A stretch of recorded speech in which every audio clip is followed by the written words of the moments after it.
તારીખ 15/1/2024ના રોજ શ્રીમતી કે કદમ કન્યા વિદ્યાલયમાં નિવૃત્ત શિક્ષકોનું એક સ્નેહ સંમેલનનું આયોજન કર્યું હતું. એની પ્રેરણા જે વિજ્ઞાન શિક્ષક નિવૃત્ત શિક્ષક જે અત્યારે અમેરિકામાં રહે છે ધીરુભાઈ ભટ્ટ, એમની પ્રેરણાથી એનું આયોજન કરવામાં આવ્યું હતું. સુંદર રીતે એ સફળ બન્યું હતું અને દરેક નિવૃત્ત શિક્ષકો એમાં હાજરી આપી હતી અને પોતાના સંસ્મરણો યાદ કર્યા હતા.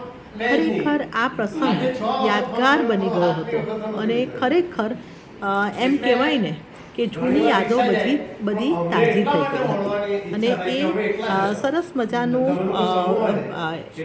એનું જે પાર્ટી છે એની સાથે આ પ્રોગ્રામ પૂરો થયો હતો. પણ એમાંના 15-20 જીવન કોન્ટેક્ટમાં રહે, બાકી ફોર્મનો નહીં લેતો. એટલે ફોન પર મળીએ તો સારું. આ તો સારું કે રિટાયર્ડ ગ્રુપનું એક ઊભું કરેલું એક ઝાડ છે 20-22-25 જણની બોય સ્કૂલ વાળાએ, એટલે તેનાથી થોડા સમાચારો મળ્યા કરે એટલે આનંદની વાત છે.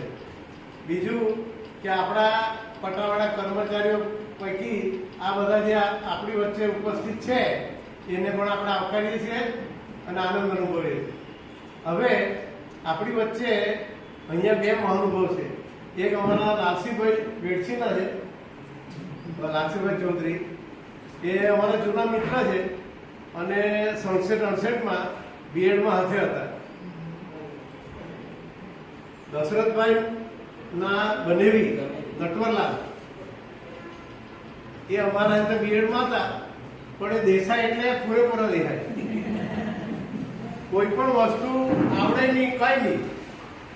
એટલે દશરથભાઈના બાએ મને કહેલું અહીંયા, એ લોકો સુરતી બજારમાં રહેતા હતા ત્યાં દશરથભાઈ કે આ જમાઈને તમારે હચકવાના બહુ મોઘા છે એમ કે દેહાય. એટલે પણ હું ને લાલસીભાઈ એને હાંજનું ખાવાનું ભાવતું જ નહીં. હોસ્ટેલનું ભાખરી તો પેટમાં દુખતી હતી, એટલે રાતના 10 વાગે મારે એને કુવા બટાકા એવું બનાવી આપવું પડતું. એવા હતા દેખાય. એટલે દશરથભાઈના ફેમિલી સાથે મારો જે ક્લોઝ રિલેશન થયું તેમાં પહેલું એ છે વસી સાહેબ અને મુકુંદભાઈ.